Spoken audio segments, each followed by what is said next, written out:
الحمد لله حمدا كثيرا طيبا مباركا فيه كما يحب ربنا ويرضى وأشهد أن لا إله إلا الله وحده لا شريك له وأشهد أن محمدا عبده ورسوله صلى الله عليه وعلى آله وأصحابه وأتباعه إلى يوم الدين اما بعد. گرامی قدر مشاہدین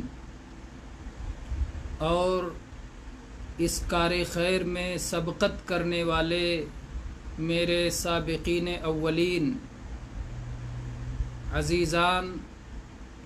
و محبین و محبان، اللہ کی خاطر ایک دوسرے سے محبت رکھنے والے میرے قابل قدر دینی اخوان، دینی اخوت کے حامل اور کتاب و سنت کی محبت سے سرشار اور دینی احکام سیکھنے کے لیے اپنے دلوں میں بے پایاں اور فراواں جذبہ رکھنے والے میرے قابل قدر بھائیوں، کل اللہ کے فضل و کرم سے کتاب الصیام کے درس کا سلسلہ فرض صوم سے متعلق احادیث کا مکمل ہو گیا۔ اب اس کے بعد نفلی صوم کے مسائل تھے جس کی ضرورت ماہ رمضان کے بعد ہوگی، تو آج ہم نے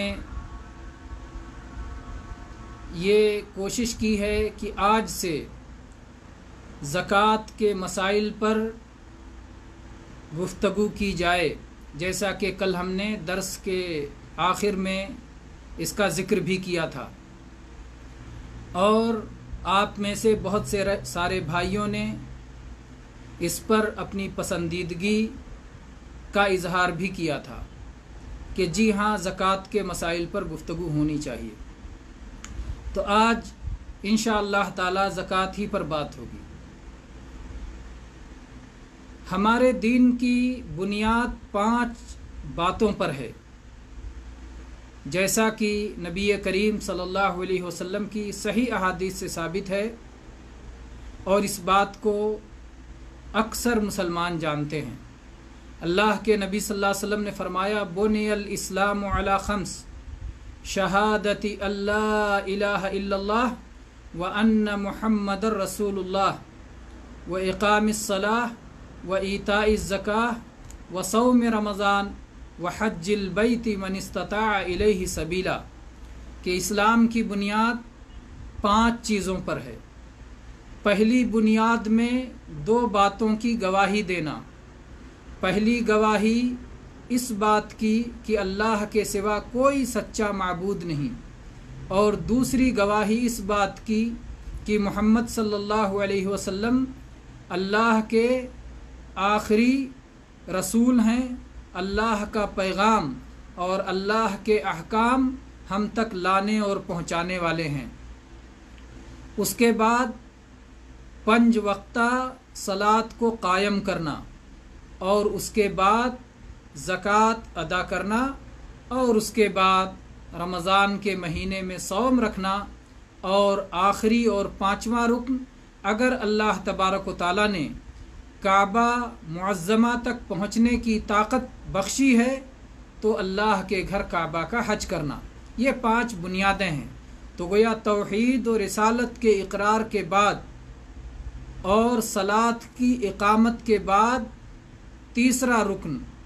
اسلام کا تیسرا رکن اور اسلام کی تیسری بنیاد زکوٰۃ کی ادائیگی ہے۔ زکوٰۃ کا کیا معنی ہے؟ زکوٰۃ کا معنی عربی زبان میں ہوتا ہے کسی چیز کا بڑھنا، زیادہ ہونا، صاف ستھرا ہونا، پاک صاف ہونا۔ یہ عربی زبان میں زکوٰۃ کا معنی ہوتا ہے۔ شریعت میں یہ دونوں معنی پائے جاتے ہیں زکوٰۃ کے۔ زکوٰۃ کے معنی پاکیزگی بھی ہوتی ہے، اور زکوٰۃ کے معنی شرعی اعتبار سے طہارت و پاکیزگی کے ساتھ نمو اور خیر و برکت بھی ہوتی ہے۔ چنانچہ اللہ تبارک و تعالیٰ نے فرمایا قد افلح من زکاہا، کامیاب ہو گیا وہ شخص جس نے اپنے نفس کو پاک کر لیا، شرک کی آلودگی سے پاک کر لیا، کفر کی آلودگی سے پاک کر لیا، دل کی بیماریوں سے پاک کر لیا، مختلف خصائص و رذائل سے اپنے آپ کو پاک کر لیا تو کامیاب ہو گیا۔ تو یہ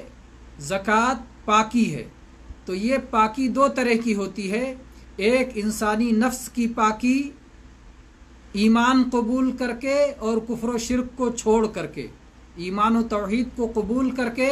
اور کفر و شرک کو چھوڑ کر کے پاکی ہوتی ہے، یہ اعلیٰ ترین پاکی ہے، یہ سب سے پہلی زکوٰۃ ہے۔ اللہ تعالیٰ نے جیسا کہ قرآن پاک میں فرمایا فویل للمشرکین الذین لا یؤتون الزکاۃ، بہت سارے علماء نے اس کی تفسیر کی ہے کہ یہاں زکوٰۃ سے مراد ایمان قبول کرنا ہے، ان مشرکوں کے لیے ویل اور تباہی ہے جو ایمان لا کر اپنے آپ کو پاک نہیں کرتے۔ تو اس کی تفسیر زکوٰۃ سے کی ہے، اور یہ تفسیر ارجح ہے کیونکہ کسی مشرک سے ایمان قبول کیے بغیر زکوٰۃ کا مطالبہ نہیں کیا جائے گا۔ تو بہرحال زکوٰۃ کے شرعی معنی میں دو چیزیں داخل ہیں، ایک ایمان کے ذریعے اپنے نفس کی پاکی، اور دوسرا مال خرچ کر کے غریبوں میں یا مستحقین میں مال خرچ کر کے دل کی برے اخلاق سے اور بخل سے اور لؤم سے اور شح سے دل کی پاکی۔ تو یہ دو طرح کی پاکی زکوٰۃ کے اندر شامل ہیں، اور زکوٰۃ کے اندر خیر و برکت کا معنی بڑھنے کا معنی شامل ہے کہ کبھی بھی زکوٰۃ سے مال کم نہیں ہوتا، اگرچہ بظاہر حسی طور پر کم ہو جاتا ہے لیکن معنوی طور پر بڑھتا ہے، اور اس کے فضول خرچ ہونے کے جو ذرائع ہوتے ہیں وہ بہت سارے ذرائع بند ہو جاتے ہیں، اور اس طرح سے مال کی حفاظت ہوتی ہے اور مال میں بڑھوتری کا مختلف انداز سے سامان ہوتا ہے۔ تو پہلی چیز ہمیں یہ معلوم ہوئی کہ اسلام کی ایک بنیاد ہے، زکوٰۃ اسلام کی ایک اہم بنیاد ہے، اور یہ مسلمان پر جو بھی صاحب نصاب ہے اس پر فرض ہے۔ زکوٰۃ کے لیے صدقہ کا لفظ بھی استعمال ہوتا ہے، صاد دال قاف صدقہ، صدقہ اور صدق سچائی کے معنی میں بھی آتا ہے۔ تو چونکہ کوئی شخص اپنا مال اس وقت تک خرچ نہیں کرے گا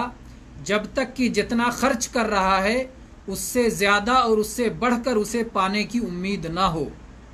یہ عقل مند کی نشانی ہے کہ کوئی بھی کام ایک عقل مند تب کرتا ہے جب اس سے بڑھ کر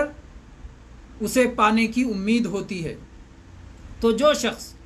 اللہ پر ایمان رکھتا ہے، اللہ کے وعدوں پر سچا ایمان رکھتا ہے، تو وہ اللہ کی راہ میں اپنا مال خرچ کرتا ہے، کیونکہ اس کا ایمان ہوتا ہے کہ اللہ تبارک و تعالیٰ اس کے بدلے اسے نہ صرف 10 گنا بلکہ 70 گنا بلکہ 700 گنا بلکہ اللہ تعالیٰ جسے چاہے اس سے بھی بہت زیادہ عطا فرماتا ہے۔ تو یہ اس کے سچا ہونے کی دلیل ہے، اس لیے اس کا ایک نام صدقہ بھی ہے، صدقات کہا گیا ہے، انما الصدقات للفقراء۔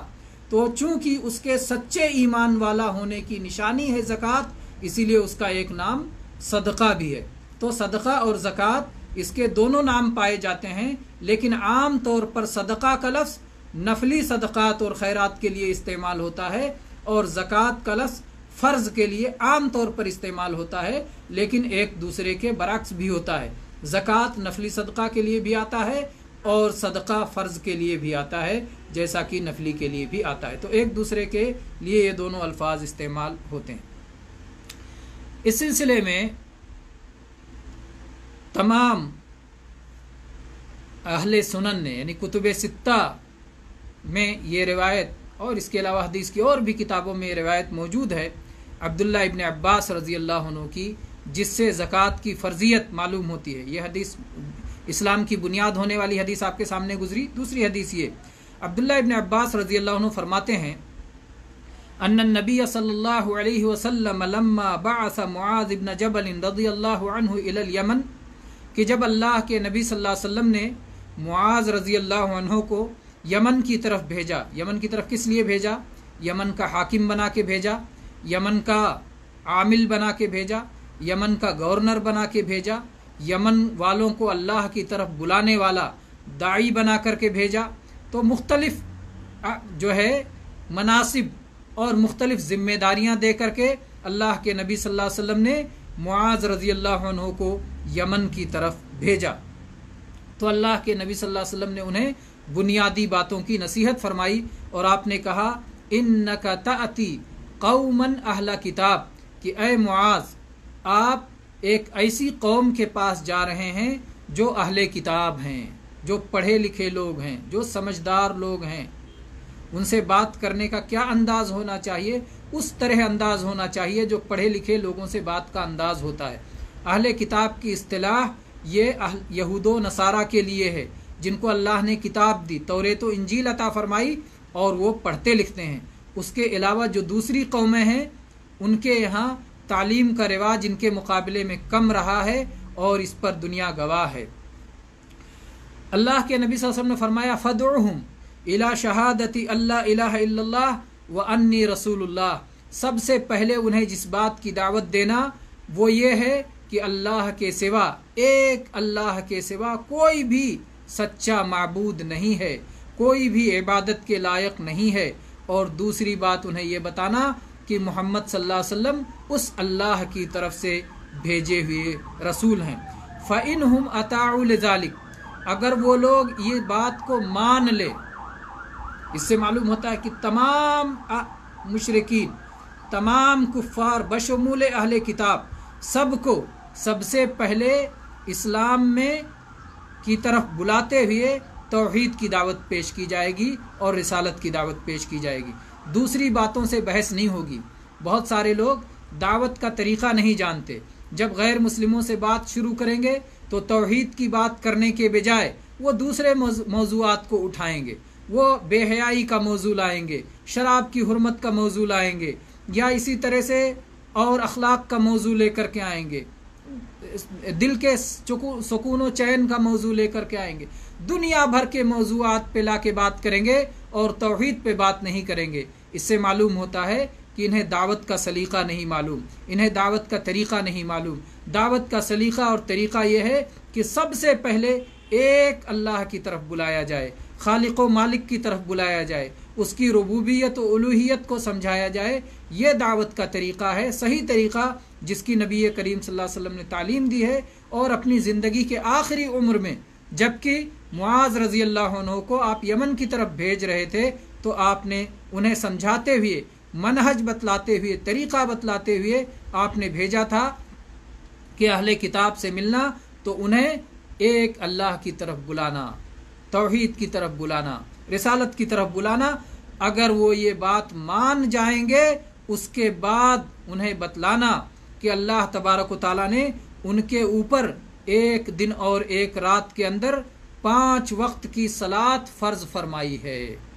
ایک دن اور رات میں 5 وقت کی صلاۃ اللہ نے فرض کی ہے۔ تو صلاح کا مرتبہ کس کے بعد ہے؟ توحید کے بعد۔ جب توحید کو سمجھ جائیں، توحید کو قبول کر لیں، توحید کی خامیوں کو دور کر لیں، شرک سے اپنے آپ کو الگ کر لیں، اپنا نفس اور اپنے دل کے اندر سے شرک کی نجاست اور کفر کی گندگی کو ہٹا لیں، اس کے بعد انہیں بتایا جائے گا کہ اللہ تبارک و تعالیٰ نے تم پر 5 وقت کی صلاح فرض کی ہے، کیونکہ شرک کے رہتے ہوئے صلاح قبول نہیں، شرک کے رہتے ہوئے اور کوئی بھی عبادت قبول نہیں ہے۔ اس لیے پہلے شرک سے الگ کریں گے، توحید کو سمجھائیں گے، توحید کا اقرار لیں گے، اور اس کے بعد میں اللہ کی عظمت بتلا دینے کے بعد، اللہ کا مقام اور اللہ کی قدر اور اس کی تعظیم سمجھا دینے کے بعد انہیں 5 وقتہ صلاح کی دعوت دیں گے۔ پھر جب یہ مان لیں، سب سے اہم چیز ہے ایمان کے قبول کرنے کے بعد صلاۃ سب سے اہم ہے، جسمانی عبادت ہے جو ہر ایک کے لیے ہے، امیر ہو غریب ہو سب کے لیے ہے، لیکن اس کے بعد والا جو حکم ہے زکوٰۃ کا حکم، ظاہر بات ہے وہ سب کے لیے نہیں ہے، وہ امیروں کے لیے ہے، وہ اغنیا کے لیے ہے، وہ فقیروں کے لیے نہیں ہے۔ تو اللہ کے نبی صلی اللہ علیہ وسلم نے فرمایا جب وہ لوگ صلاۃ کی بات مان لیں، صلاۃ پڑھنے لگ جائیں، صلاۃ کے حکم کی تعمیل کرنے لگ جائیں، تو انہیں بتانا کہ اللہ تبارک و تعالیٰ نے ان کے مالوں میں صدقہ فرض کیا ہے، زکوٰۃ فرض کیا ہے، جو ان کے مالداروں سے لے کر کے ان کے غریبوں میں تقسیم کر دیا جائے گا۔ یہ اللہ تعالیٰ نے ان پہ فرض کیا ہے، یہ کوئی اور نہیں لے گا۔ جیسے بہت سارے مذاہب میں ہوتا ہے کہ زکوٰۃ کا مطلب وہ یہ سمجھتے ہیں کہ جو لوگ دین کے ٹھیکیدار بنے ہوئے ہیں ان کے پاس لے جا کر کے جمع کر دو، وہ جس طرح چاہیں اس میں تصرف کریں۔ ایسا اسلام میں نہیں ہے، بلکہ اسلام میں زکوٰۃ کی فرضیت اس لیے نہیں ہے کہ اس کو چند لوگ جو دین کے ٹھیکیدار بنے ہوئے ہوں وہ اپنے پاس جمع کر لیں اور اس سے دنیا کے اندر عیش کریں، عیش و تنعم میں اسے صرف کریں، نہیں، بلکہ یہ امیروں سے اس لیے لیا جاتا ہے تاکہ یہ انہی کے فقیروں میں خرچ کیا جائے، ان کے امیروں سے لے کر انہی کے فقیروں میں اسے خرچ کیا جائے۔ اب انہی کے امیروں سے لے کے انہی کے فقیروں کا کیا مطلب؟ یا تو یہ کہ مسلمان امیروں سے لے کر مسلمان فقیروں میں خرچ کیا جائے گا، یا یہ ایک مطلب یہ ہوتا ہے کہ جس شہر سے، جس جو ہے بستی سے، جس ملک سے لیا جائے گا وہیں کے فقیروں کو پہلے نمبر پہ انہی کے فقیروں کو دیا جائے گا، تو وہیں سے لے کر کے وہیں کے اس قوم کے، جس قوم اور قبیلے کے امیروں سے لیا جائے گا اسی قوم اور قبیلے کے غریبوں میں تقسیم کر دیا جائے گا۔ تو یہ مختلف معنی اس کا بنتا ہے، کیونکہ حدیث میں ان سے لے کر ان کو دیا جائے گا اور اس کی صراحت نہیں ہے کہ ان کون لوگ ہیں، اس لیے کوئی بھی معنی اس میں فٹ بیٹھ سکتا ہے، اور اگر ان سے مراد اہل اسلام ہو تو یہ سب سے زیادہ عام اور شامل ہے کہ کسی بھی مسلمان امیر سے لے کر کسی بھی مسلمان فقیر کو دیا جائے گا، دیا جا سکتا ہے۔ تو بہرحال اللہ کے نبی کریم صلی اللہ علیہ وسلم فرمایا کہ ان کے امیروں سے لے کر کے پھر انہی کے غریبوں میں تقسیم کیا جائے گا، اور اگر وہ لوگ یہ بات مان لیں تو اے ابو ذر، اے معاذ رضی اللہ عنہ، اے معاذ یہ بات یاد رکھنا کہ ان کے اچھے اچھے اور قیمتی مال سے اپنے آپ کو بچانا۔ دیکھیے، صدقہ اصول کرنے والا، زکوٰۃ اصول کرنے والا اسے کہا جائے گا کہ جو ان کا قیمتی مال ہے، جو ان کا اچھا مال ہے اس کو نہیں لینا، اور جو شخص دے رہا ہے اسے کہا جائے گا تم اپنا ردی مال صدقے میں نہیں دینا۔ درمیانی کیا ہوا؟ دونوں کے لیے، نہ دینے والا ردی مال دے، نہ اصولنے والا اچھے سے اچھے مال کا مطالبہ کرے، بلکہ درمیانی ہونا چاہیے، اوسط ہونا چاہیے، عدل والی چیز ہونی چاہیے کہ نہ بہت اچھا ہو نہ بہت خراب ہو، بلکہ درمیانی قسم کا مال وہ زکوٰۃ میں دیا جائے۔ اگر کوئی اپنی خوشی سے اچھا مال دیتا ہے تو کوئی حرج نہیں، بہت اچھی بات ہے۔ لن تنالوا البر حتى تنفقوا مما تحبون، اپنی محبوب چیز آپ اللہ کی راہ میں خرچ کرتے ہیں تو نیکی کا آپ مقام پاتے ہیں، تو یہ تو بڑی اچھی چیز ہوگی، لیکن اس کے لیے زبردستی نہیں کی جا سکتی کہ صدقہ وصول کرنے والا آئے اور چھانٹ چھانٹ کے اچھا مال لے لے۔ حاکم کی یہ ذمہ داری ہے کہ مسلمانوں سے ان کے صدقات جمع کر کے مستحقین میں خرچ کرے، تو حاکم جن لوگوں کو متعین کرے گا ان کو یہ اختیار نہیں دے گا کہ وہ جائیں اور جا کر کے اچھے اچھے مال وہ جو ہے وصولیں۔ اور کہا کہ اگر تم ایسا کرو گے تو کیا ہوگا؟ یہ ظلم میں آئے گا۔ واتق دعوۃ المظلوم فإنہ لیس بینہا وبین اللہ حجاب، اور مظلوم کی بد دعا سے اپنے آپ کو بچانا، کیونکہ مظلوم کی بد دعا اور اللہ کے درمیان کوئی پردہ نہیں ہوتا، کوئی رکاوٹ نہیں ہوتی، اللہ تبارک و تعالیٰ اسے قبول ہی فرماتا ہے۔ تو بہرحال اس سے زکوٰۃ کی فرضیت اور زکوٰۃ کا مقام اور شریعت میں اس کا درجہ معلوم ہوتا ہے۔ زکوٰۃ کی فرضیت کی دلیل قرآن پاک بھی ہے اور نبی کریم صلی اللہ علیہ وسلم کی حدیث بھی ہے، اور مسلمانوں کا اس پر اجماع بھی ہے۔ قرآن پاک کی کیا دلیل ہے؟ اللہ تبارک و تعالیٰ نے اپنے نبی کریم صلی اللہ علیہ وسلم کو خطاب کر کے فرمایا خذ من اموالہم صدقۃ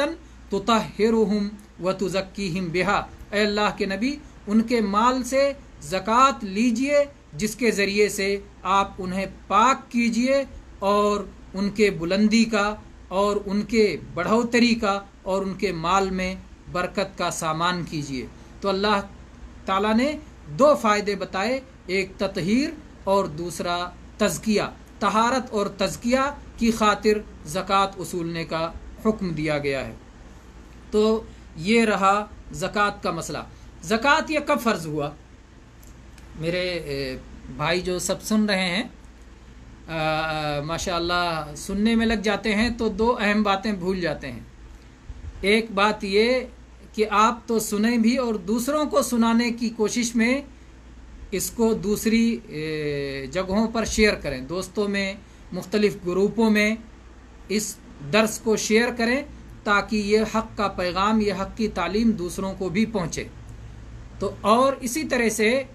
آپ کے ذہن میں اگر کوئی سوال آئے تو اس کو کمنٹ میں لکھ دیا کریں۔ کمنٹ میں لکھنے سے یہ بھی ایک طرح سے اس کی نشر و اشاعت کا ذریعہ ہے اور اس کے طرح سے یہ خیر کو پھیلانے کا اور خیر میں اپنا حصہ ڈالنے کا یہ بھی ایک ذریعہ ہے۔ بہرحال زکوٰۃ کی فرضیت یہ مکہ ہی میں ہو گئی تھی، لیکن مکہ میں جو زکوٰۃ کی فرضیت ہوئی تھی اس میں تفصیل نہیں تھی، بلکہ لوگوں کے دلوں پر چھوڑ دیا گیا تھا، ان کے ثواب دید پہ چھوڑ دیا گیا تھا کہ تمہارے مالوں میں غریبوں کا حق ہے۔ اللہ نے فرمایا وفی اموالہم حق للسائل والمحروم، مسلمانوں کے مالوں میں مانگنے والوں کا اور جو لوگ مانگتے نہیں لیکن محروم ہیں، ضرورت مند ہیں، ان کا بھی حق ہے۔ تو اس طرح کے حقوق کے بارے میں بتایا گیا، لیکن انہیں یہ نہیں کہا گیا کہ کس مال میں کتنا دینا ہے۔ تو مکہ میں فرضیت ہو گئی، لیکن یہ فرضیت مطلق فرضیت تھی جس میں تفصیلات نہیں تھیں۔ اس کے بعد میں جب نبی کریم صلی اللہ علیہ وسلم مدینہ منورہ پہنچے اور سن 2 ہجری میں صوم رمضان کی فرضیت ہوئی، تو اسی سن 2 ہجری میں زکوٰۃ کی فرضیت کی تفصیلات طے ہوئیں کہ سونے میں کتنا زکوٰۃ دینا ہے، چاندی میں کتنا زکوٰۃ دینا ہے، درہم و دینار میں زکوٰۃ کی کیا صورت ہوگی، غلہ جات میں زکوٰۃ کی صورت کیا ہوگی، اونٹ میں کتنا زکوٰۃ ہوگا، اور جو ہے مویشیوں میں کیا زکوٰۃ رہے گی، بکریاں ہوں تو کیا زکوٰۃ رہے گی، اور اسی طرح سے دوسرے جانوروں میں جو انسان پالتے ہیں اور اپنے پاس رکھتے ہیں اور جسے مال مانا جاتا ہے، ہر مال میں کیا زکوٰۃ اور کس طرح کے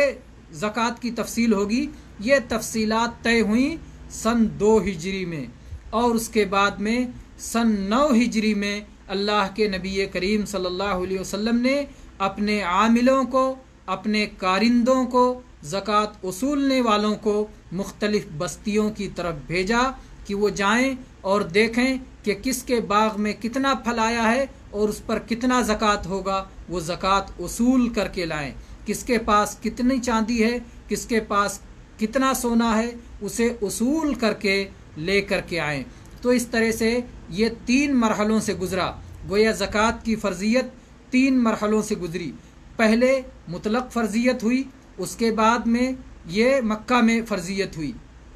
صلاۃ کے بعد ہی، صلاۃ کے ساتھ ساتھ ہی زکوٰۃ کی فرضیت ہو گئی مطلق فرضیت، اور اس کے بعد میں مدینہ منورہ پہنچنے کے بعد سن 2 ہجری میں تمام مالوں میں اس کی تفصیلات طے کی گئیں، اور اس کے بعد سن 9 ہجری میں اللہ کے نبی کریم صلی اللہ علیہ وسلم نے اپنے کارندوں کو زکوٰۃ وصول کرنے کے لیے بھیجا۔ تو یہ زکوٰۃ کی فرضیت کے مراحل ہیں۔ تو آج گویا 2 چیزوں پر گفتگو ہوئی، ایک زکوٰۃ کی مشروعیت اور فرضیت، اور دوسرے زکوٰۃ کے فرضیت کے مراحل، ان 2 چیزوں پر بات ہوئی۔ اب اگر اس پر گفتگو کی جائے کہ زکوٰۃ کے فوائد کیا ہیں اور زکوٰۃ کے فضائل کیا ہیں، تو یہ خود ایک بہت لمبا اور طویل موضوع ہے، اس لیے ہم اس کو کل کے لیے مؤخر کرتے ہیں، کیونکہ اگر باتیں بہت ہو جائیں گی تو ہر اگلی بات پرانی بات کو بھلانے کا سبب بن جاتی ہے۔ ہم اگلی بات کہتے جاتے ہیں، آپ اگلی بات سنتے ہیں، یاد کر لیتے ہیں، اور پرانی کہی ہوئی بات ذہن سے نکل جاتی ہے۔ نسی آخر الکلام اولہا، آخری بات پہلی بات کو بھلا دیتی ہے۔ اسی لیے ہم مختصر تھوڑی تھوڑی چیزیں سیکھیں گے، لیکن انشاءاللہ اچھے انداز میں، بہتر انداز میں سیکھنے کی کوشش کریں گے۔ تو آج ہم